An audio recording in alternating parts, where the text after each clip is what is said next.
سيدنا محمد وعلى آله وأصحابه أجمعين. اللهم صل على سيدنا محمد وعلى آل سيدنا محمد كما صليت على إبراهيم وعلى آل إبراهيم في العالمين إنك حميد مجيد. أعوذ بالله من الشيطان الرجيم. بسم الله الرحمن الرحيم. تتجافى جنوبهم عن المضاجع يدعون ربهم خوفا وطمعا ومما رزقناهم ينفقون. فلا تعلم نفس ما أخفي لهم من قرة أعين جزاء بما كانوا يعملون. قال المؤلف والمفسر رحمه الله تعالى: أدام النفع بعلومه وعلومكم في الدارين آمين. إلى أن قال ابن أبي حاتم: حدثنا جعفر بن المدائني قال حدثنا أبو بكر بن شجاع بن الوليد قال حدثنا زياد بن خيثمة عن محمد بن جهادة عن عامر بن عبد الواحد قال: بلغني أن الرجل من أهل الجنة يمكث في مكانه 70 سنة ثم يلتفت فإذا هو بامرأة أحسن مما كان فيه فتقول له: قد أنى لك أن يكون لنا منك نصيب. فيقول: من أنت؟ وتقول: أنا من المزيد. فيمكث معها 70 سنة ثم يلتفت فإذا هو بامرأة أحسن مما كان فيه فتقول له: قد أني لك إن يكون لك منك نصيب. فيقول: من أنت؟ فتقول: أنا التي قال الله تعالى: فلا تعلم نفس ما أخفي لهم من قرة أعين. اب مفسر رحمۃ اللہ علیہ اللہ تبارک و تعالیٰ کے قرآن مقدس کی اس آیت پر کہ کوئی نہیں جانتا کہ اللہ نے اپنے صالحین مقربین اپنے بندوں کے لیے جنت میں کیا کیا نعمتیں چھپا کے رکھی ہیں. اسی ضمن میں فرماتی ہیں: بلغنی کہ یہ بات مجھے پہنچی ہے کہ ان الرجل من اہل الجنت یمکث کہ اہل جنت میں سے ایک بندہ اپنے اس مقام میں رہے گا تقریباً 70 سال. ثم یلتفت پھر جب وہ نظر گھما کے دیکھے گا فاذا هو بامرأة احسن مما كان فيه اب دیکھے گا کہ ایک عورت ہے اور بہت زیادہ جمیل ہے خوبصورت ہے جو اس سے پہلے ملی ان سب سے زیادہ خوبصورت. فتقول له: قد أنى لك أن يكون لك منك نصيب. کہے گا کہ مجھے حیرت ہے کہ تم کون ہو، تم جیسی عورت کہاں کسی کو میسر آ سکتی. فیقول پھر اس کے بعد پوچھے گا: من انت؟ تم کون ہو؟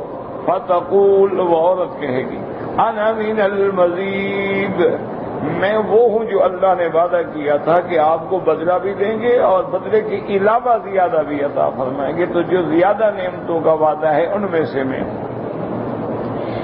فَيَمْكُثُ مَعَهَا 70 سَنَةً 70 سال وہ بھی رہے گی. ثُمَّ يَلْتَفِتُ فَإِذَا هُوَ بِامْرَأَةٍ أَحْسَنَ مِمَّا كَانَ فِيهِ پھر دیکھے گا تو ایک اللہ تعالیٰ کی طرف سے ایک اور عورت آئی، وہ سب سے زیادہ خوبصورت. اس سے بھی یہ پوچھے گا، وہ کہے گی کہ میں ان نعمتوں میں ہوں جن کے بارے میں اللہ نے قرآن میں فرمایا تھا: فَلَا تَعْلَمُ نَفْسٌ مَّا أُخْفِيَ لَهُم مِّن قُرَّةِ أَعْيُنٍ جَزَاءً بِمَا كَانُوا يَعْمَلُونَ. لیکن یہ بات یاد رکھیں کہ ایک تو ہر عالم کے احکام الگ ہیں. مثلا عالم ارواح ہے تو اس کے احکام الگ ہیں.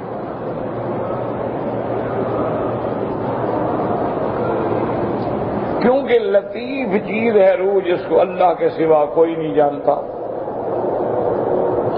لیکن صحیح احادیث مبارک میں آتا ہے کہ اللہ تبارک و تعالی آدم علیہ السلام کی صلب میں سے قیامت تک جتنی مخلوق ہونی ہے سب کے ارواح کو، ذریہ کو نکالیں گے،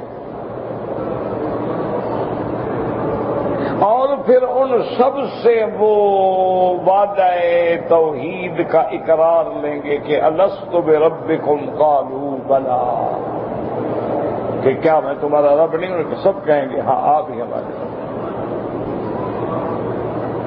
اور اسی طرح احادیث مبارک میں یہ بھی آتا ہے کہ اللہ پھر ان ارواح کو بھی ایک ایسی شکل عطا فرمائیں گے جو اس کی دنیا میں ہونی ہے۔ اسی ضمن میں آتا ہے کہ جب حضرت آدم علیہ السلام ایک کی طرف نظر ڈالیں گے تو آپ کو وہ بہت ہی جمیل خوبصورت نظر آئیں گے، پوچھیں گے کہ یا اللہ یہ کون ہے؟ تو اللہ فرمائیں گے کہ بھی آپ کی اولاد میں سے ہیں، حضرت داؤد علیہ السلام۔ تو عرض کریں گے کہ یا اللہ آپ نے ان کی عمر کتنا لکھی ہے؟ تو اللہ فرمائیں گے مثال کے طور پہ 60 سال۔ تو کہیں گے یا اللہ میری عمر میں سے 40 سال اس کو دے دیں۔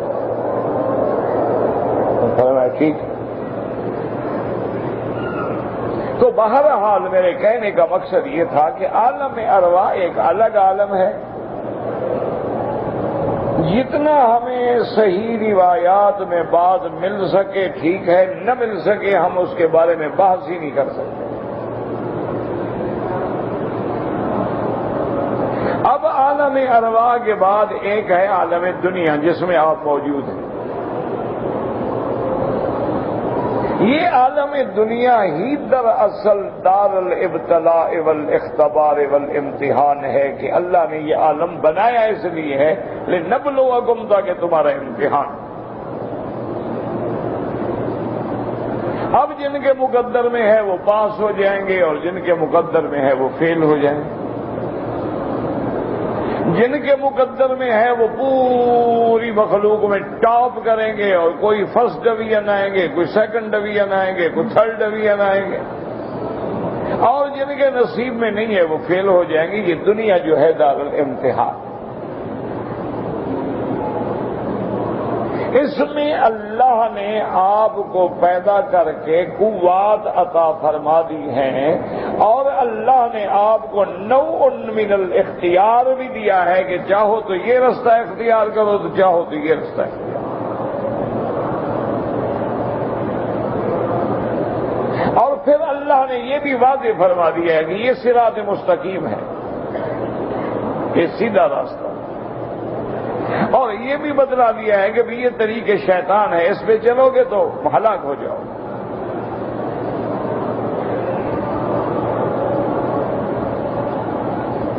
اب ان بحثوں میں نہ پیا کریں کہ بھئی اللہ کے حکم کے بغیر تو کچھ نہیں ہو سکتا، یہ بھی اسی نے حکم دیا ہے۔ اگر بندے کو کوئی اختیار ہی نہ ہو تو پھر سزا کا کوئی مقصد ہی نہیں۔ یعنی اگر زانی بھی جبرن زنا کر رہا ہے، اسے کرایا جا رہا ہے، تو پھر سزا کا کیا معنی؟ اللہ نے اختیار دیا ہے آپ کو، اللہ نے عقل دی ہے، قوات سامعہ دیے ہیں، قوات باصرہ دیے ہیں، قوات علمیہ عطا فرمائی، قوات فکریہ، نظریہ، حیوانیہ، ملکیہ عطا فرمائی ہیں، اور پھر اللہ نے آپ کو بتا دیا ہے کہ یہ میرا راستہ ہے۔ فمن شاء منکم، جو چاہے ایمان لائے، جو چاہے کفر کرے، مجھے کسی کی پرواہ نہیں۔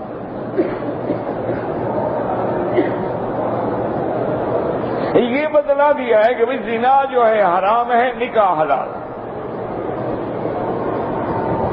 بتلا دیا ہے کہ خنزیر حرام ہے اور اس کے مقابلے پہ بکرا، دمبا، گائے، بھینس حلال۔ بتلا دیا ہے کہ مذبوحہ جانور حلال ہے اور جو خود مر جائے وہ حرام۔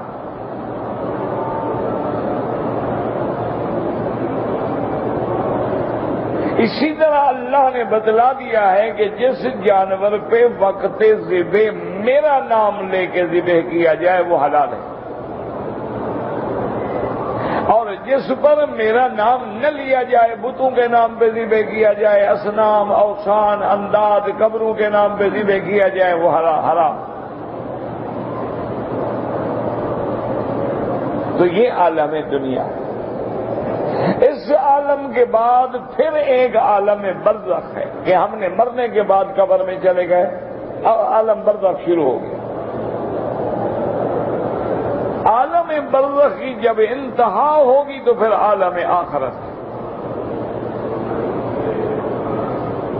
اب جو احکام عالم دنیا میں ہیں وہ عالم برزخ میں نہیں ہوتے۔ مثلا اگر آپ دنیا میں ہیں تو نماز فرض ہے، انبیاء شہداء اگر قبروں میں زندہ ہیں تو ان پہ نماز تو فرض نہیں ہے، نہ ان پہ روزہ فرض ہے، حالانکہ حیات تو ہے لیکن وہ عالم ہی الگ ہے۔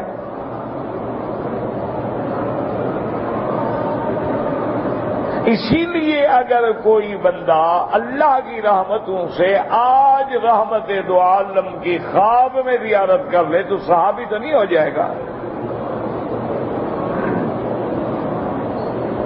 اچھی طرح سمجھ لیں کہ عالم دنیا کے احکام الگ ہیں، عالم آخرت کے احکام الگ ہیں، عالم برزخ کے احکام الگ ہیں، اور کبھی کبھی اللہ دنیا میں اس کا نمونہ دکھلا دیتے ہیں، جیسے اصحاب کہف کو 309 سال تک اللہ نے غار میں سلا دیا، سوئے ہوئے ہیں، زندہ ہیں، نیند ہوئے ہیں۔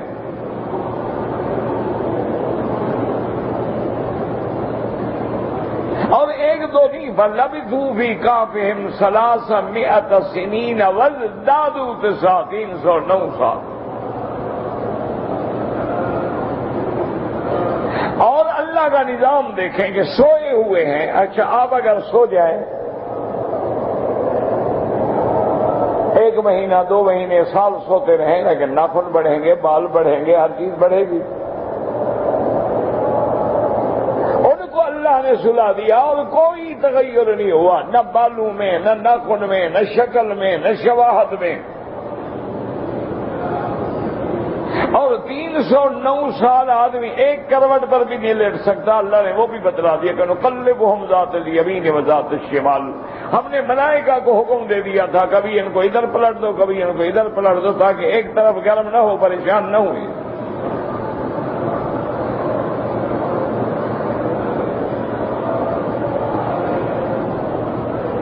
اور سورج کا نظام ہم نے ایسا کر دیا تھا کہ جب آئے تو یوں گزرے اور جب ڈوبے تو یوں گزرے، ان کو تکلیف نہ ہو۔ اللہ ایک نمونہ دکھاتے کہ آدمی ہیں، زندہ ہے لیکن سو رہے ہیں۔ اور 309 سال کے بعد جب جاگتے ہیں تو حیران ہو کے ایک دوسرے سے پوچھتے ہیں کہ بھئی ہم کتنا دیر گزر گئی؟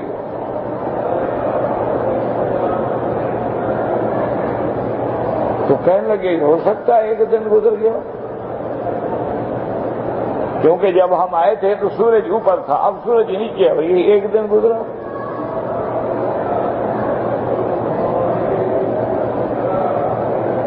کہا کہ نہیں کچھ زیادہ گزرا ہے، بعد کہا یار چھوڑو بحث میں کیوں پڑتے، اللہ جانتا ہے کتنا وقت گزرا ہے۔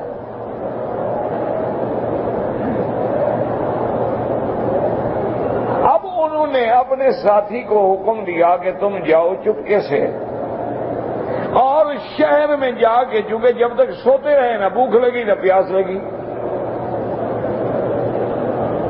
جب جاگ گئے تو اب پیاس بھی ہے، بھوک بھی ہے۔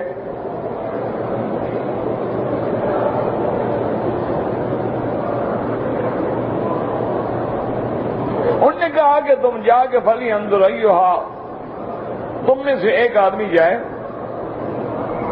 اور اذکا تو آمن، صرف یہ نہیں کہ حلال ہو، پاکیزہ اور اعلیٰ سے اعلیٰ تو آپ لے کے آئے۔ بعض اوقات جانور حلال تو ہوتا ہے لیکن ہوتا اتنا بڈھا ہے کہ کھایا ہی نہیں جاتا، حلال تو ہے لیکن گوشت گلتا ہی نہیں، یا ہڈیاں ہیں گوشت ہے ہی نہیں۔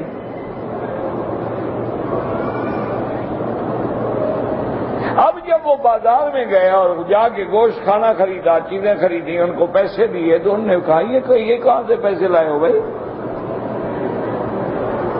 کہا کیوں، کیا ہے؟ انہوں نے کہا خدا کے بندے یہ تو 300 سال پہلے کی کرنسی ہے، سن پڑا ہے اوپر کیا لکھا ہوا ہے؟ اور تاریخ اوپر دیکھیے کیا لکھی ہوئی ہے، یہ تو 300 سال پہلے کی کرنسی، کہاں سے لے ہو؟ کوئی خزانہ لوٹا ہے تم نے؟ انہوں نے کہا بھائی نہیں بات تو نہیں ہے۔ انہوں نے کہا نہیں کوئی بات تو ہے۔ تو کہنے کے بعد لمبا قصہ ہے، تو کہنے کا مقصد یہ تھا کہ اللہ نے ایک نمونہ دکھایا کہ میں چاہوں زندہ بندے کو سلا دوں، اور زندہ ہے لیکن نہ کھاتا ہے نہ پیتا ہے، لیکن کچھ بھی نہیں، سب کو ٹھیک ہے۔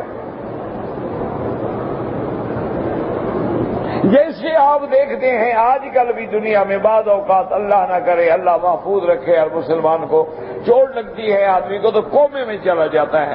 اب ڈاکٹر کہتے ہیں کہ زندہ تو ہے لیکن اس کو پتہ کوئی نہیں، اور 2 سال 3 سال 4 سال 5 سال کومے میں پڑا ہوا ہے۔ پر ڈاکٹر بھی کہہ رہے ہو ڈرپ لگا دیتے ہیں کہ چلو ادھر دیتے رہو، گلوکوز دیتے رہو، کیا کریں۔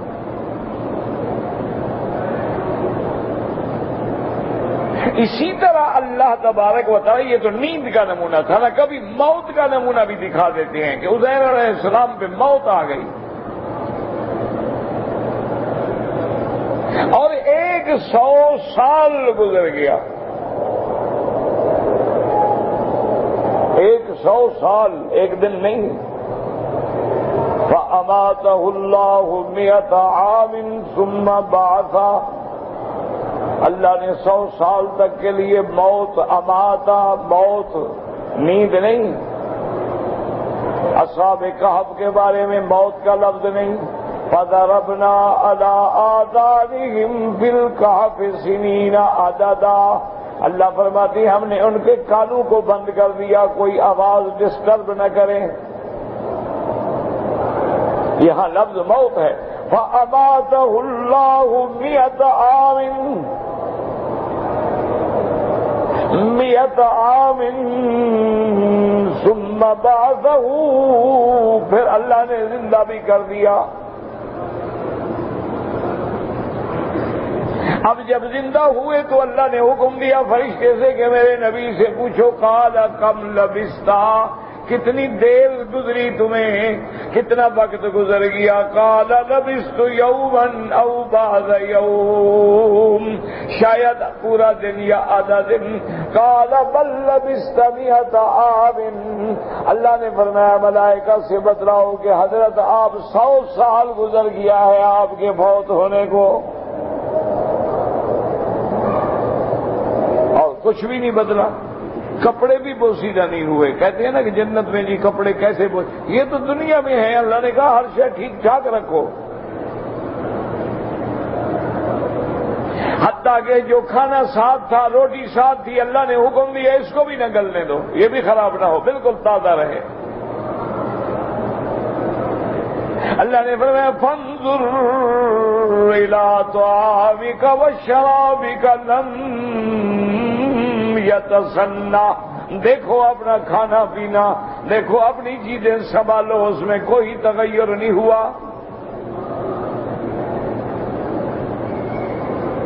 اور اب اپنے اس گدھے کی طرف بھی نظر ڈالو، وانظر الی حمارک، اپنے گدھے کی طرف نظر ڈالو، گدھا مر گیا، ڈھانچہ پڑا ہوا ہے، اس پر کچھ نہیں بچا۔ گدھے پہ سوار ہونا جو ہے یہ بھی سنت الانبیاء والمرسلین ہے۔ کیوں؟ اس پہ سوار ہونے میں آدمی کا کبر ختم ہوتا ہے، غرور مٹ جاتا ہے، تواضع پیدا ہوتی ہے۔ گھوڑا ہو اس پہ تو اکڑ آتی ہے نا۔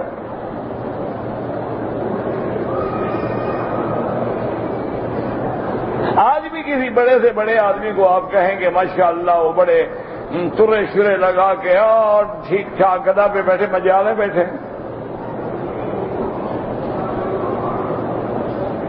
کیونکہ اس پہ بیٹھنے کے لیے تو اپنے آپ کو مٹانا پڑتا ہے، یہ مٹا تو ہے نہیں نا، اس کے اندر تو غرور ہے نا۔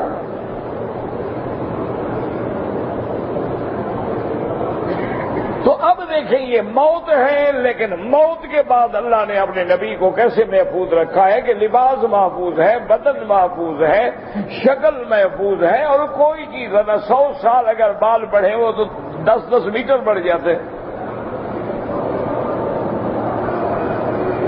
اگر ناخن بڑھنے شروع ہوتے کتنے لمبے ہو جاتے ہیں، لیکن کچھ نہیں بگڑا، اسی طرح لیتے ہوئے اللہ نمونہ دکھاتے ہیں کہ میرے بندے میں مرنے کے بعد بھی چاہوں تو حفاظت کر سکتا ہوں،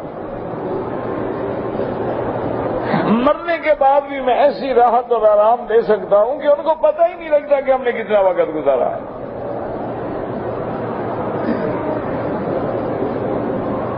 اب عالم برزخ ہے کہ مر گئے، قبر میں دفن ہو گئے، وہ احکام الگ ہیں، لیکن جو احکام دنیا میں ہیں وہ ہمیں نظر آتے ہیں، جو برزخ میں ہیں وہ عالم غیب ہے، ہمیں نظر نہیں آتا۔ اللہ چاہے تو کھول دے، انبیاء پہ کھول دیں، اولیاء اللہ کو کشف کے ذریعے دکھلا دے، کبھی کبھی اللہ دکھلا دیتے۔ اسی طرح اب سمجھو یہ ساری تمہید باندھنے کا مقصد یہ تھا کہ آج مستشرقین کہتے ہیں نا کہ جناب جنت کیسے ہوگی، پھر ایک آدمی کی 70 حور ہوگی، وہ 70 حور کے حقوق ادا کرنے کی طاقت کہاں سے رکھے گا، اور جناب وہ ایسی خوبصورت حوریں کیسے ہو سکتی ہیں کہ لباس بھی پہنا ہوا ہو اور لباس کے اندر سے اور گوشت کے اندر سے ہڈی کے اندر سے ان کا گودا نظر آ رہا ہو، ایسی خوبصورت عورت کیسے ہو سکتی ہے؟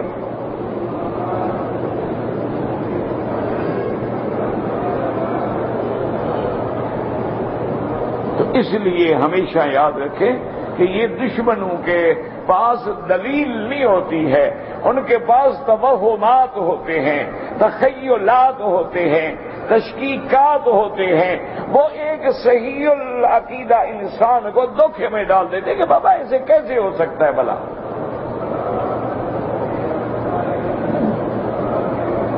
کس نے جنت دیکھی ہے؟ یہ تو مولویوں نے دھوکہ دیا ہوا ہے، جنت جنت جنت جنت کے سرٹیفکیٹ تقسیم کر رہے ہیں، یہ تو مولویوں نے ڈرایا ہوا ہے جہنم جہنم جہنم۔ کہاں ہے بابا جہنم؟ دیکھو کتنے کافر مر گئے ہیں، کولڈ سٹوریج میں رکھے ہوئے ہیں، نہ تو ان کا سوٹ خراب ہوا، نہ شکل خراب ہوئی، نہ بدن خراب ہوا، کہاں گئی جہنم؟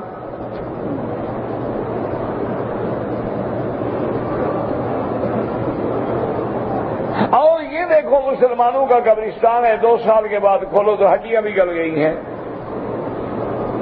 یہ تو حالات ہیں، یہ تو موسمی تغیرات ہیں، بعض علاقوں کا موسم اچھا ہوتا ہے، لاش خراب نہیں ہوتی، بعد کا موسم گرم ہوتا ہے، جلدی خراب ہو جاتی۔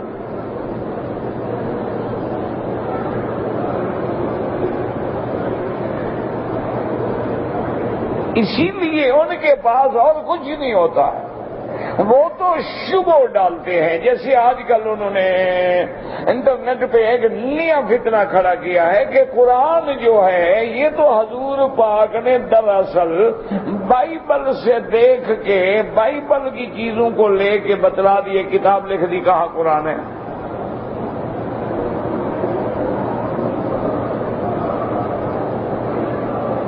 انہوں نے کہا اصل تو بائبل ہے ہمارا، اس میں سے یہ چیزیں لی گئی ہیں، کچھ آگے پیچھے رد و بدل ہو گیا، مثلا محترم جناب لکھ دیا مکرم جناب، السلام علیکم لکھ دیا سلام مسنون،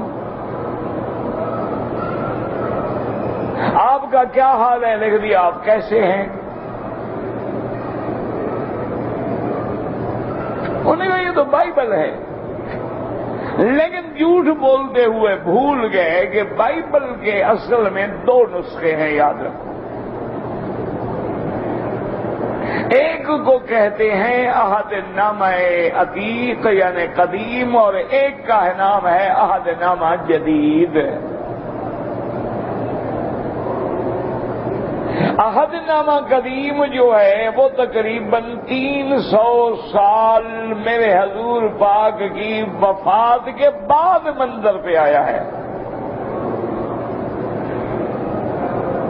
اور جدید جو ہے وہ حضور کے 1000 سال منظر پہ آیا، تو جو حضور کے بعد کتاب آئی حضور نے کیسے نقل کر لی؟ کوئی عقل ہے دنیا میں؟ جھوٹ بولتے بھول گئے نا بیچارے کہ مسلمان تاریخ شاید نہیں دیکھیں گے۔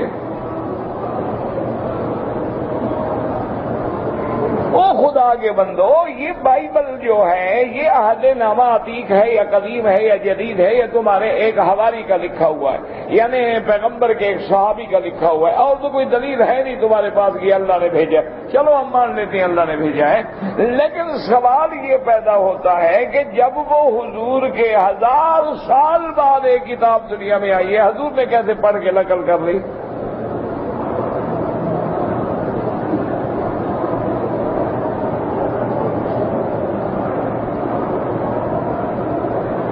دوسرا فتنہ انہوں نے یہ کیا ہے کہ دراصل حضور کی زندگی میں ایک لوہار تھا، روم کے علاقے کا ایک لوہار تھا، اس کے پاس حضور جا کے بیٹھتے تھے، وہ حضور کو باتیں بتلاتا تھا اور اسی کو لکھا جاتا تھا، اور کہتے کہتے جب کتاب بن گئی تو حضور نے کہا یہ اللہ کا قرآن ہے۔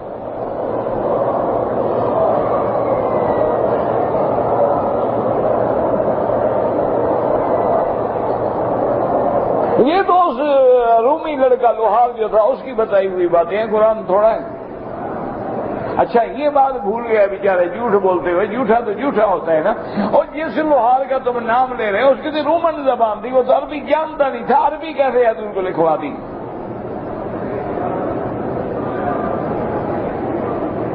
وہ تو عربی نہیں بول سکتا تھا بیچارہ، تو اس نے اتنی بڑی زبان، اتنی بڑی کلام، اتنی فصیح بلیغ کلام جو ہے وہ کیسے بنا دی؟ اس لیے اللہ نے فرمایا کہ کیا جھوٹ بولتے ہو کہ وہ تو عجمی ہے، قرآن عربی ہے، اور کہتے ہو میرے نبی نے اسی سے لکھوایا ہے۔ اس لیے اللہ نے چیلنج دیا، اور وہ چیلنج جو ہے اس وقت سے لے کر آج تک موجود ہے۔ اللہ نے فرمایا دیکھو وہ تو عجمی ہے نا، اس کی تو زبان ہی عربی نہیں، تم تو عربی ہو نا۔ وَإِن كُنتُمْ فِي رَيْبٍ مِّمَّا نَزَّلْنَا عَلَىٰ عَبْدِنَا فَأْتُوا بِسُورَةٍ مِّن مِّثْلِهِ وَادْعُوا شُهَدَاءَكُم مِّن دُونِ اللَّهِ۔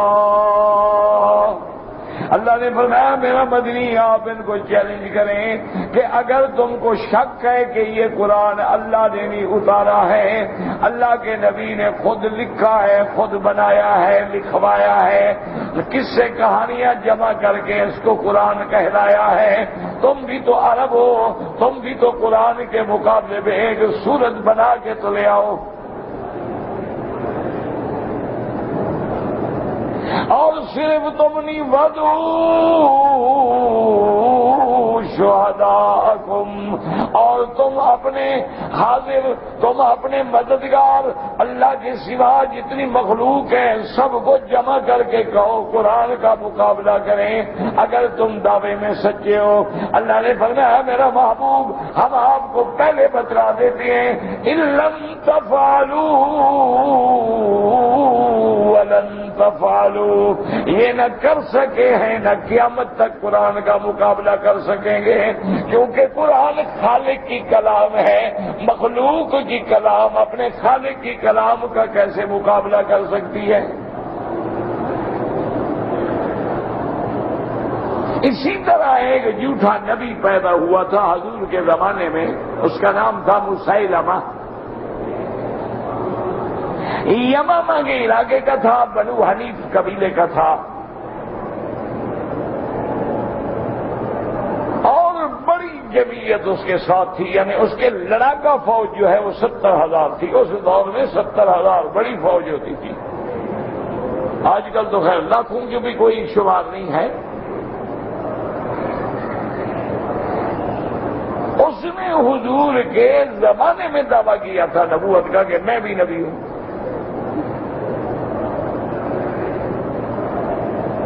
بہرحال ایک دن لیکن اس کو اس کے دوستوں نے، اس کے حواریین نے، اس کے وزیروں نے، اس کے مشیروں نے، انہوں نے کہا کہ اللہ کے بندے تم جو کہتے ہو نبی ہو، اللہ کا نبی محمد مصطفیٰ پر تو جبریل آتا ہے، فرشتہ آتا ہے، قرآن اترتا ہے، وحی آتی ہے، وہ لوگوں کو سناتے ہیں، اور قرآن ایسی اللہ کا کلام ہے کہ لوگ سنتے ہیں، روتے ہیں، قرآن کی اثر ہوتا ہے، دلوں میں اتر جاتا ہے، زندگیوں میں انقلاب آ جاتا ہے، تو تم پر بھی تو کوئی وحی آنی چاہیے، تم بھی تو کوئی قرآن بناؤ نا۔ لوگ کہیں گے تمہارے نبی کے پاس ایک پارہ بھی نہیں ہے۔ اس نے کہا نہیں، مجھ پہ بھی وحی آتی ہے، میں بھی سناؤں گا۔ دوسرے دن جناب اس نے اپنے سارے پڑھے لکھے مولوی وغیرہ، قصہ کہانی، احبار، رہبان، ساتھی سب بلا لی۔ اس نے کہا آج مجھ پر بھی وحی آ گئی۔ اس نے کہا ٹھیک ہے سناؤ۔ اس نے سنائی، وحی آئی تھی جو اس پہ الفیل ومل فیل وما ادراک مل فیل ذنبہ کثیر وخرطومہ طویل۔ کہنے لگا ہاتھی ہو، ہاتھی ایسا ہاتھی جس کی سونڈ لمبی ہوتی ہے اور دم چھوٹی ہوتی ہے۔ انہوں نے کہا یہی وحی آئی ہے۔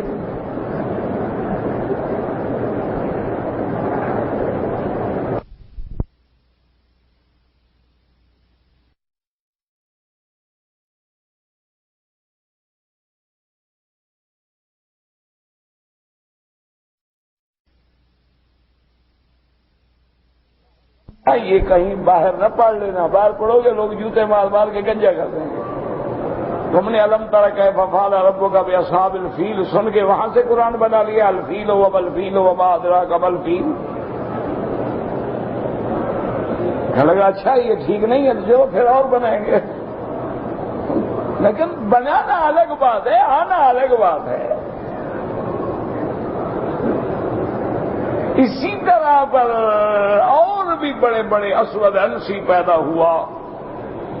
اچھا خدا کی شان ہے، اس زمانے میں ایک عورت نے بھی نبوت کا دعویٰ کیا۔ آج جیسے آج کل عورتیں امامت کا دعویٰ کر رہی ہیں، اس زمانے میں بھی ایک عورت پیدا ہوئی۔ اس نے بھی کہا کہ میں نبی ہوں۔ اب جناب مولوی صاحبان جو بھاگے علم والے اس کے پاس گئے، انہوں نے کہا خدا کا خوف کرو، تم کہاں سے نبی بن گئی؟ اللہ کا نبی فرماتا ہے کہ انا خاتم النبیین لا نبی بعدی، میں آخری نبی ہوں، میرے بعد کوئی نبی نہیں۔ اس نے کہا تم مولویوں کو کیا پتا، اللہ کے نبی نے فرمایا کہ لا نبی بعدی، میرے بعد کوئی مرد نبی نہیں ہوگا۔ یہ تو نہیں فرمایا کہ لا نبیت بعدی، میرے بعد کوئی عورت بھی نبی نہیں ہوگی۔ عقل عیار ہے، 100 بھیس بنا لیتی ہے۔ جو نمازیں نہیں پڑھتے نا، دلائل ان کے پاس بھی ہیں۔ جو شرابیں پیتے ہیں، دلائل ان کے پاس بھی ہیں۔ جو عریانی و فحاشی کے دل دادا ہیں، دلائل ان کے پاس بھی ہیں۔ جو دیوتا اور دیویوں کے آگے سجدہ ریز ہوتے ہیں، دلائل ان کے پاس بھی ہیں۔ جو کالی دیوی کے چرنوں میں زندہ بندوں کو ذبح کرتے ہیں، دلائل ان کے پاس بھی ہیں۔ دلائل تو چنگیز خان کے پاس بھی ہیں، تاتاریوں کے پاس بھی ہیں، ہلاکوں کے پاس بھی ہیں۔ دلیل دینا تو مشکل نہیں ہوتا، لیکن بات یہ ہے کہ دلیل کوئی حقیقت ہو۔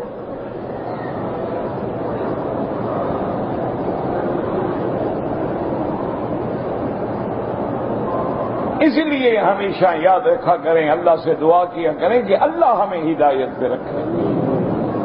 دلائل کا کیا ہے؟ ہندو بھی کہتے ہیں کہ کمال ہے، مسلمان ہم پر اعتراض کرتے ہیں، خود پتھر کے آگے سجدے کر رہے ہیں،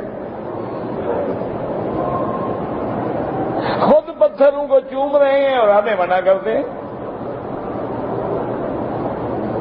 دلائل تو ان کے پاس بھی ہیں، لیکن یاد رکھو میرا مالک مالک ہے، وہ خالق ہے، وہ اللہ الغیوب ہے، میرا رب جانتے تھے، اس لیے اللہ نے کبھی تو کعبہ بنایا بیت المقدس کو اور کبھی بنایا مکے کو۔ وجہ کیا تھی کہ لوگوں کو سمجھ آ جائے کہ مسلمان پتھروں کا پجاری نہیں ہے، وہ اپنے رب کے حکم کا تابع ہے۔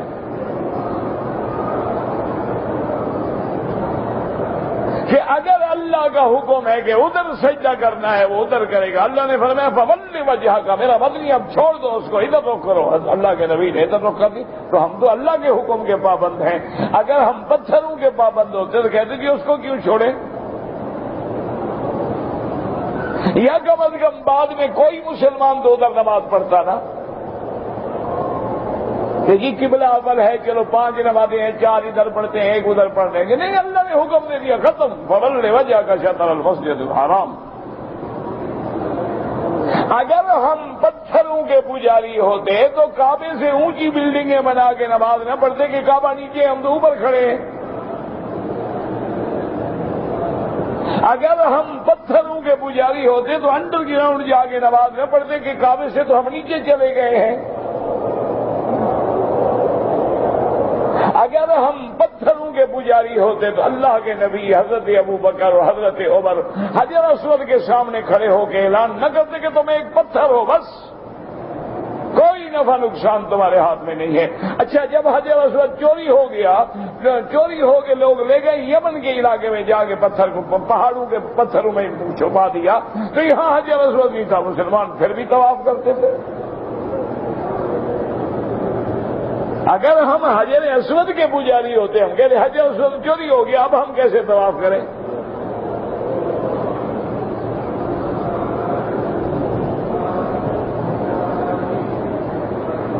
اللہ کی شان دیکھیں کہ حجر اسود جب چوری ہو گیا، یہ توفیق بھی خدا کی قدرت دیکھیں کہ اللہ نے افغان کے علاقے کے بادشاہ کو دی، اور وہاں سے وہ افغانیوں کی فوج لے کے چڑھا اور چڑھائی کر کے مرتا مرتا جا کے یمن پہنچا اور ان کو مار مار کے حجر اسود ڈھونڈا،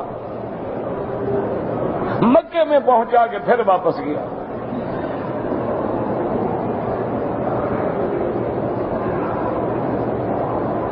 تو اس لیے سمجھیں، یاد رکھیں کہ عالم برزخ کے الگ احکام ہیں، عالم آخرت کے الگ احکام ہیں۔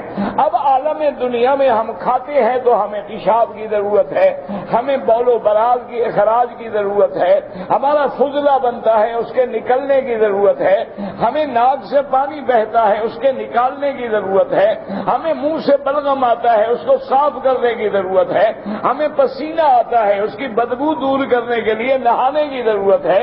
لیکن جنت میں نہ پسینہ ہے، نہ بلغم ہے، نہ ناک میں گندگی ہے، نہ پیٹ میں گندگی ہے۔ اللہ فرمائے کہ جو چاہو کھاؤ پیو، سب کو جوڑ جائے گا، تمہیں محسوس بھی نہیں ہوگا۔ وہ نظام ہی الگ ہے۔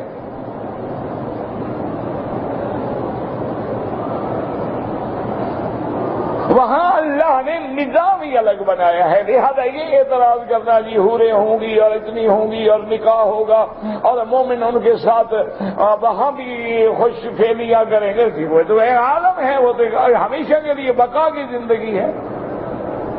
اس لیے کبھی ان خیالات میں نہ الجھا کریں، جو اللہ کا قرآن ہے وہ حق ہے۔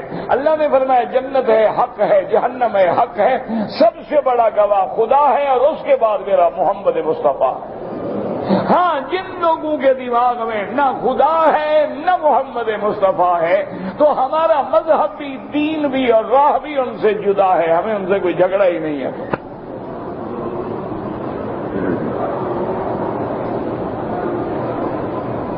ایک آدمی خدا کو نہیں مانتا تو اس سے کیا بات بھائی؟ ایک آدمی ہمارے آقا حضرت محمد مصطفیٰ پر بھی ایمان نہیں لے آتا، پھر ہم اس کو دلائل دینے کی ہمیں ضرورت ہی نہیں، ہمیں ضروری زبردستی منوانا ہے۔ اللہ نے تو اپنے نبی کو فرما دیا لا اکراہ فی الدین، میرا مطلب جبر نہ کرو، ایمان لے آئے نہ لے آئے چھوڑ دو ان کو۔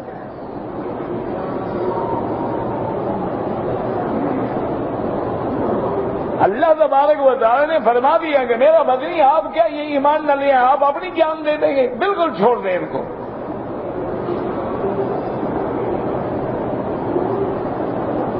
آپ پر اللہ کا دین پہنچا دینا ہے، آپ نے پہنچا دیا، آپ نے امانت ادا کر دیا، اب ہم جانے ہمارے بندے جانے۔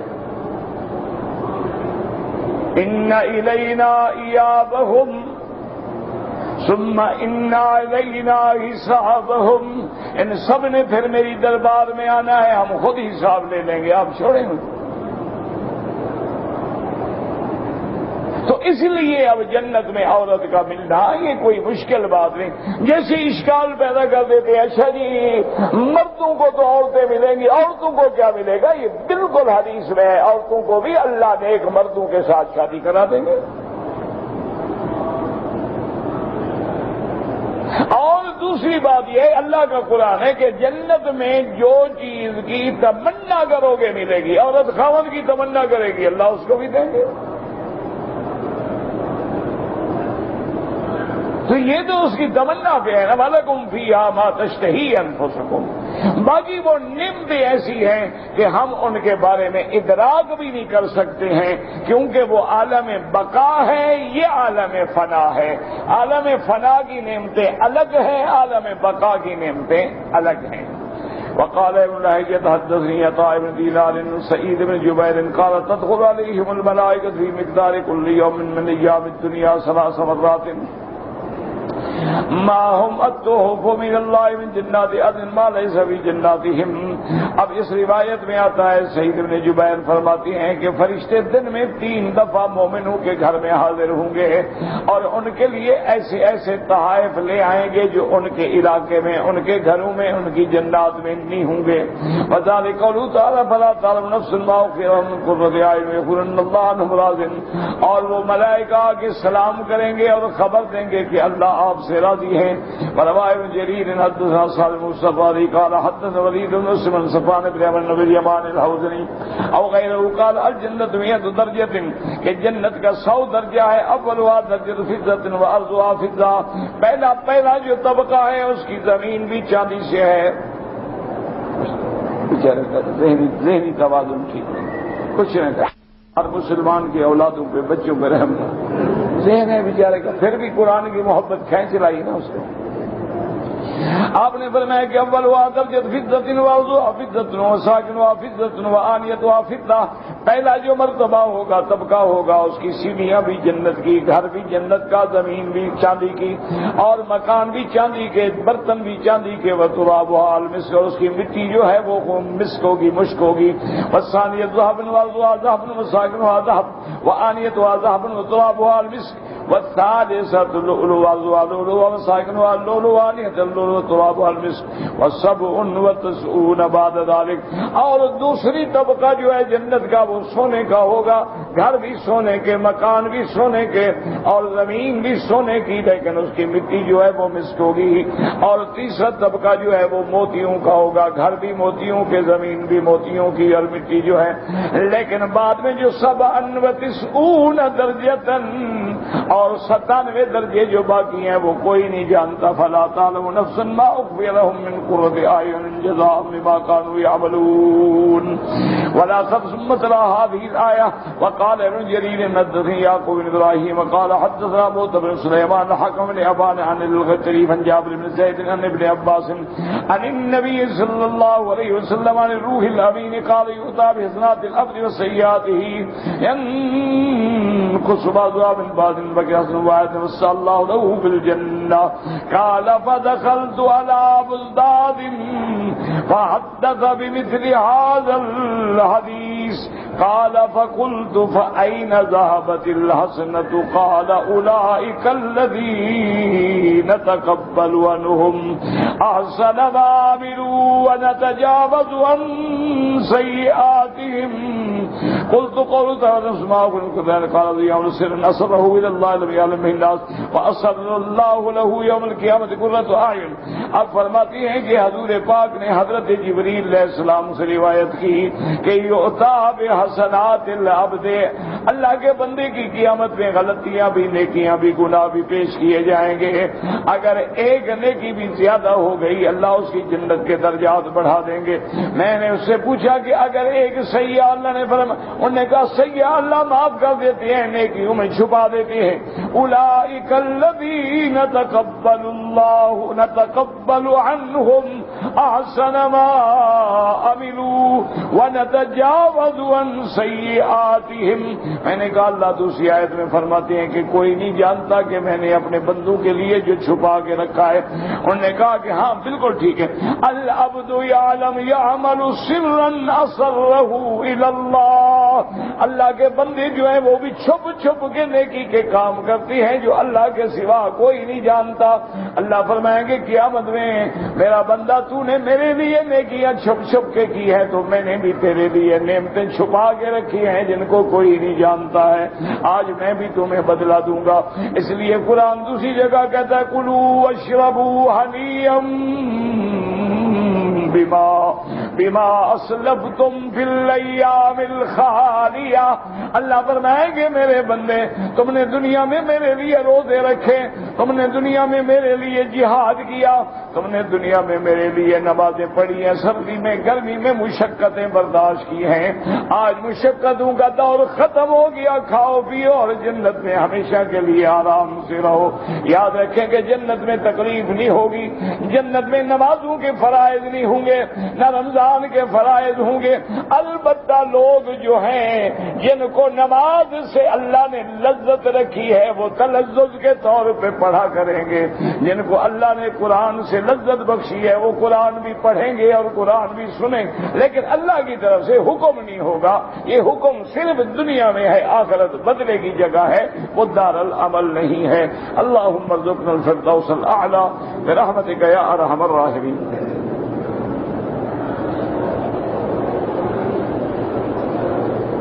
مدینہ منورہ سے عمرہ باندھ کے آنا جو ہے بہت بڑی فضیلت ہے. مدینہ میقات ہے, جیسے تم اپنے ملک سے عمرہ باندھتے ہو اسی طرح وہ بھی میقات کا عمرہ ہے. حرم کے باہر چپل پڑے ہوتے ہیں, نہ اٹھایا کریں. کہتے ہیں جی کہ آج کل لوگ ننگے سر نماز پڑھتے ہیں, بالکل مکروہ ہو جاتی ہے بلا وجہ. ہاں ایک ہے کپڑا نہ ہو تو جائز ہے. آج کل تو فیشن ہو گیا ہے نا جی, بال دکھانے ہوتے ہیں, فیشن دکھانا ہوتا ہے, کٹنگ دکھانی ہوتی ہے.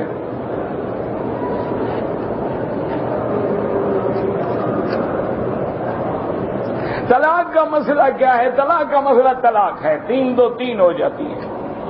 تمام جمہور اسی پہ ہے کہ 3 طلاق 3 ہوتی ہے.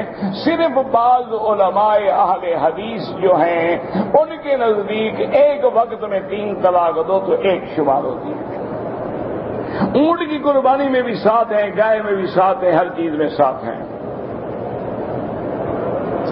نماز جنازہ جو ہے وہ سورت فاتحہ کے بغیر ہو جاتی ہے. وہ تو ہے ہی دعا, نماز تو ہے ہی نہیں. اس کو تو حکمن نماز کہا گیا ہے, ورنہ تو نہ رکوع ہے نہ سجود ہے. نماز رکوع سجود کے بغیر بھی کوئی ہوتی ہے؟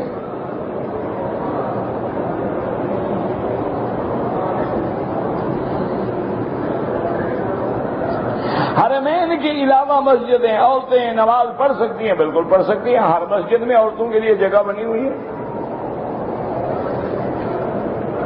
اگر عید نماز ہو جائے اور نماز پڑھنے والا لیٹ ہو گیا, پہنچا تو عید ہو گئی, اب اکیلا عید نہیں پڑھ سکتا. ہو گئی تو ہو گئی, جمعہ ہو گیا تو ہو گیا, اب اکیلا نہیں پڑھ سکتا. عمرہ کرنے کے بعد افضل یہ ہے کہ سر پہ اس طرح پھروائیں. اگر اس طرح نہ پھرواؤ اور بال بڑے ہیں تو اتنا کاٹو کہ 4تھا حصہ بالوں کا سارے سر کا کٹ جائے. یہ جو ٹک لگاتے ہیں دم پڑ جاتی ہے. آذان کے علاوہ جو ہے بلند ذکر کیا جائے. بہرحال ذکر کی ایک حد ہے کہ دوسرے کے لیے تکلیف کا ذریعہ نہ بنے. کی تصویر لگائی جائے کوئی حرج نہیں. کچھ لوگ کہتے ہیں 8 تراویح ہیں, کچھ کہتے ہیں 20 ہیں. آپ لڑا نہ کریں. احادیث میں اگر 8 بھی ہیں, 13 بھی ہیں, 20 بھی ہیں تو جو 20 پڑے گا ساری حدیثوں پہ عمل ہو گیا. 8 پڑے گا 2 حدیثیں چھوٹ گئیں. تو ہم وہ کام کیوں نہ کریں جس کا فائدہ زیادہ ہو. اگر کفن کا کپڑا لے جائیں, کپڑا تو جاپان میں آتا ہے, مدینہ شریف میں کوئی مل ہے ہی نہیں. ویسے لے جائیں, لاکھ دفعہ لے جائیں. یہ آتا ہے یہاں مورے لگتی ہیں, بک جاتا ہے. یہاں تو کوئی نہیں بنتا کپڑا سپڑا. اب دعا کرو اللہ کرے جب موت آئے زبان پہ جاری ہو لا الہ الا اللہ محمد, پھر کفن نہ بھی ملے تو جنت ہے. اور اگر آدمی شرک پہ مر گیا تو ابھی لہب جیسا جو حضور کا چاچا ہے جہنم میں جل رہا ہے. مرا بھی مکے میں، پیدا بھی مکے میں ہوا، زمزم پی کے ساری زندگی گزاری، کیا سیدھا جہنم میں۔ جنازہ کی چاروں تکبیروں میں ہاتھ اٹھانا احناف کے نزدیک نہیں ہے، حنابلہ کے نزدیک ہے کہ ہر تکبیر میں ہاتھ اٹھائے۔ یہ اعلیٰ اولا کے جھگڑے ہیں، لڑائیوں میں نہ پڑو۔ مغرب کی نماز میں ہم امام کے ساتھ دوسری رکعت میں شامل ہوتے ہیں تو جو بچ گئی ہے کھڑے ہو کے نماز پڑھیں، فاتحہ بھی پڑھیں، سورت بھی پڑھیں، جو آپ کی پہلی چھوٹ گئی ہے نا۔ عادت ہے کہ میں رات کو اٹھ کے وتر کی نماز پڑھتا ہوں، لیکن اگر وتر کی نماز قضا ہو جائے تو دوسرے دن قضا پڑھ لو۔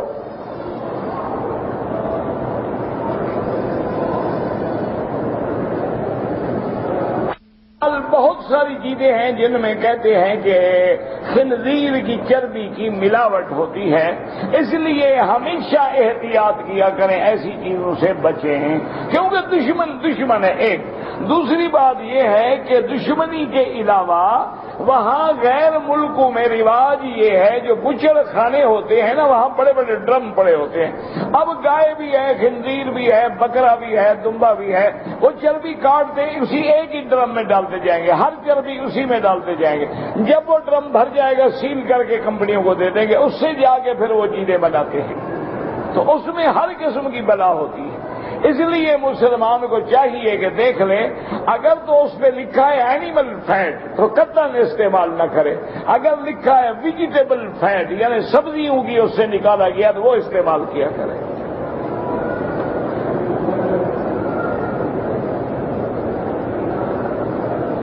کہتے جی جو لوگ داڑھی منڈاتے ہیں، بہرحال داڑھی منڈانا 1,24,000 انبیاء کی مخالفت ہے، میرے آقا سیدنا محمد مصطفیٰ کی مخالفت ہے، اور بار بار اس طرح پھروانے سے گناہ کبیرہ کا مرتکب ہے، اللہ کے ہاں وہ فاسق ہو جاتا ہے، اور داڑھی منڈانے والے کی نہ امام بننا جائز ہے نہ مؤذن بننا جائز ہے۔ بابا فرید کو کسی وید نے پتنی کلیچی دی تھی، یہ تو جھوٹے قصے کہانیاں ہیں۔ فرمایا ہے کہ جو آدمی گلے میں تویز ڈالے، ہاں منع فرمایا ہے، آپ نے فرمایا حق کے لائی رہے ہیں، پھر اللہ اس کو اسی کے سپرد کر دیتے ہیں۔ بہرحال اب اس میں اختلاف ہے، بعض علماء کہتے ہیں کہ یہ وہ تویز ہے، تمائم ہے، طویلہ ہے، تمیمہ ہے، وہ ناجائز ہے، ان میں شرکیہ کلام ہوتے تھے۔ اگر قرآن ہے، حدیث ہے، اسماء اللہ الحسنہ ہے تو جائز ہے، لیکن بہتر یہ ہے کہ نہ ڈالا کریں۔ پانی سے وضو کر سکتے ہیں، پانی ہے۔ ان کا جھگڑا، اللہ سب کو ہدایت ہے، ہم تو کسی سے جھگڑا نہیں کرتے بھائی۔ ہم نے مدینہ منورہ میں 10 دن گزار لیے ہیں، اب دل چاہتا ہے کہ دوبارہ جائیں، اللہ 1000 دفعہ لے جائے، کوئی منع نہیں۔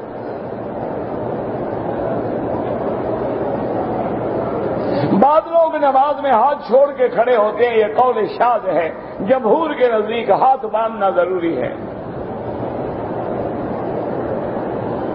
اگر عورت جو ہے وہ بھی اپنے بال صاف کرنے کے لیے بلیڈ استعمال کرے یا مشین جائز ہے، مقصد بالوں کا ازالہ ہے، چاہے پاؤڈر سے کرے چاہے مشین سے کرے۔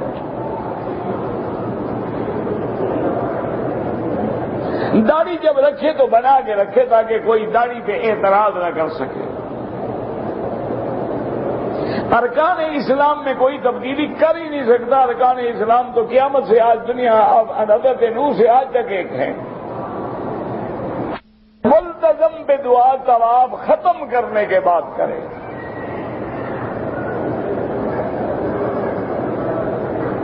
اگر ایک آدمی نے پہلے عمرہ کر کے سر پہ اس طرح پھروا لیا ہے، دوبارہ عمرہ کرے، بال نہ بھی ہوں تو اس طرح پھروانا ہوگا، نہیں پھروائے گا تو دم پڑ جائے گی۔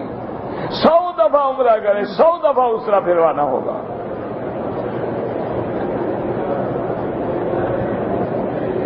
کہتے جی کہ یہاں میت کو کعبے کے قریب رکھتے ہیں، اور کہاں رکھیں؟ تمہارے حاجی 6 گھنٹے میں پہنچنے بھی نہیں دیں گے، مجبوری ہے۔ حاجی تو امام کے آگے کھڑے ہیں، ماشاءاللہ، میت کہاں سے جائے گی؟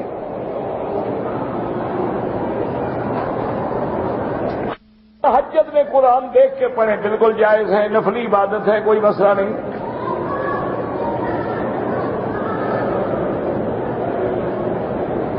طواف طواف کیا، 2 چکروں کے بعد لائن میں کھڑا ہو گیا، اگر لائن میں کھڑا ہونے سینہ پھر گیا تو پھر طواف ابتدا سے شروع کرو، اگر ترتیب میں کھڑے رہے تو کوئی حرج نہیں۔ مسجد میں عورت حرم کے اندر نہیں آ سکتی، بھی تمہارے ملک میں مسجد میں نہیں جا سکتی، اتنا عقل تو ہونا چاہیے تمہیں بھی، یہاں کیسے آ سکتی ہے؟ اگر عمرہ کرنا ہے تو بلڈنگ سے عمرے کبھی نہیں ہوتے، حد حرم سے باہر جانا ہوگا، یا مسجد عائشہ جائیں، مسجد جیرانہ جائیں، عرفات جائیں، حدیبیہ جائیں، جدہ جائیں، کہیں جائیں، باہر جانا ہوگا۔ آپ کی آواز پیچھے والوں کو نہیں پہنچتی ہے، اللہ پہنچائے، میرے بس میں تو ہے نہیں۔ عمرے کے لیے مدینہ منورہ سے آئے، عورت حیض میں تھی، عمرے کی نیت نہیں کی، پاک ہو کے فوراً عمرہ کرے مدینہ جا کر، ورنہ دم دینی ہوگی۔ عورت حالت حیض میں عمرے کی نیت کر سکتی ہے، کوئی منع نہیں ہے۔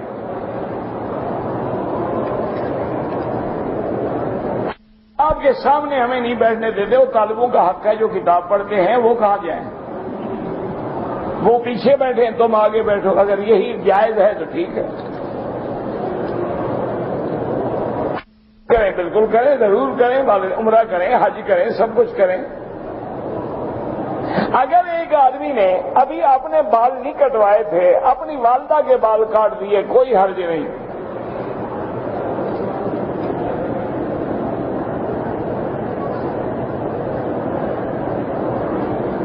بہرحال گزارش یہ ہے کہ اگر عورت ایام حیض میں آئی ہے، عمرہ نہیں کر سکی، بالکل کوئی فکر نہ کرے، حرم کے باہر بیٹھ کے کعبہ دیکھتی رہے، اللہ کا ذکر کرے، اللہ کے نام کی تسبیحات پڑھتی رہے یاد، تو جب پاک ہو جائے غسل کرنے کے بعد عمرہ بھی کرے، طواف بھی کرے۔ اگر تاریخ قریب ہے تاریخ بدل ڈالو، تم جو ہے بیت المال میں دینا، اب بیت المال ہے ہی نہیں تو کہاں دو گے؟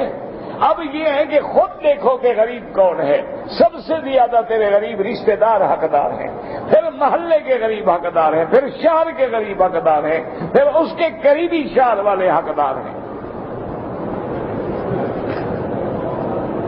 کاموں میں شیطان وسوسے ڈالتا ہے تو تم اپنا کام کرو، وہ اپنا کر رہا ہے۔ شیطان اپنے کام میں لگا ہوا ہے نا، وہ نہیں چھوڑتا، تم کیوں چھوڑتے ہو؟ اور جتنے وسوسے ڈالے نا نیکی بڑھا دو۔ مثلا 2 رکعت پڑھ رہے تھے، شیطان خیالات خراب کر رہا ہے، سلام پھر کے 2 رکعت اور شروع کر، پھر خراب کرے، پھر سلام پھر کے اور شروع کر دو، کھڑے رہو ساری رات، دوسرے دن خود بھاگ جاتا ہے کہ یہ تو گلے پڑ گیا۔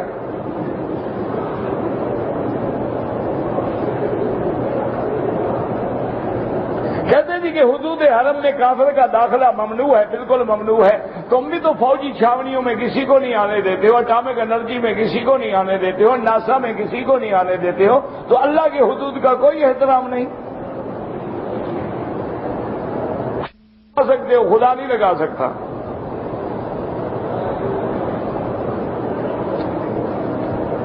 آپ کو ہاتھ لگایا کوئی بات نہیں، باقی دعا کا مقام جو ہے وہ ملتزم ہے۔ اگر والدین ان کے لیے بھی عمرہ کر سکتے ہو، زندہ ہیں یا فوت ہو گئے ہیں۔ عمرے کے اندر سب سے پہلی چیز نیت ہے، احرام ہے اور طواف ہے، اس کے بغیر عمرہ نہیں ہوتا۔ اگر ایک عورت ہے انڈیا سے آئی ہے، عمرہ کر لیا، مدینے جا رہے ہیں، حیض آ جائے، اگر سیدھا مکے آنا ہے تو پھر عمرے کی نیت کر کے آؤ، پھر یہاں انتظار کرو، جب پاک ہو تو عمرہ پورا کر کے جانا ہوگا، ورنہ پھر یہ ہے کہ عمرے کی نیت ہی نہ کریں۔ یا حدیث میں آتا ہے یہ نیت کر لیں کہ یا اللہ مجھے اگر کسی جگہ روک دیا آپ نے تو بس وہی میں احرام کھول دوں گی۔ عصر کے بعد طواف کی نماز حنفی حضرات کے نہ پڑھیں اور باقی حضرات کے نزدیک جائز ہے۔ کہتے جی ہمارے علاقے سے عورتیں آتی ہیں اور ان کا لباس اتنا ہے کہ جس سے شرمندگی ہوتی ہے، دعا کرو اللہ ہدایت دے، اللہ والدین کو، بھائیوں کو، بہنوں کو ہدایت دے کہ اپنی بیویوں کے لیے غیرت کریں۔ یہاں دوسرے لوگ بھی تو آتے ہیں نا، کیسے چادریں ہیں، کیسے لباس ہیں، کیسے ڈھکے ہوئے ہیں۔ اگر ہم عریہ ہو کے آئیں، لیکن اللہ کے نبی کی حدیث ہے کہ جو عورت کھلے بالوں کے ساتھ آئے، یا بال نظر آ رہے ہوں، یا بدن کا کپڑا باریک ہو نظر آ رہا ہو، یا خوشبو ایسی لگائی ہوئی ہو کہ زور زور سے لوگوں کو پہنچ رہی ہو، تو حضور نے فرمایا ایسی عورتوں پہ اللہ نے بھی لعنت بھیجی ہے اور ملائکہ ملائکہ نے بھی لعنت بھیجی۔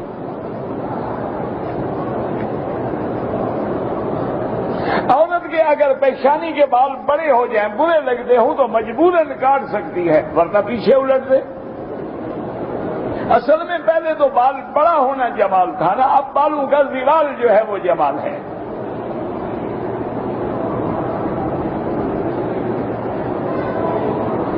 کہتے جی کہ اگر میری بیوی حالت احرام میں آ رہی ہو، میں جدے لینے کے لیے جاؤں تو بیوی کو مل سکتا ہوں حالت احرام میں؟ مہربانی کرے 2 گھنٹے بعد ملنے کو فرق نہیں پڑتا، اتنا گزر گیا ہے تو 2 گھنٹے بھی گزر جائیں۔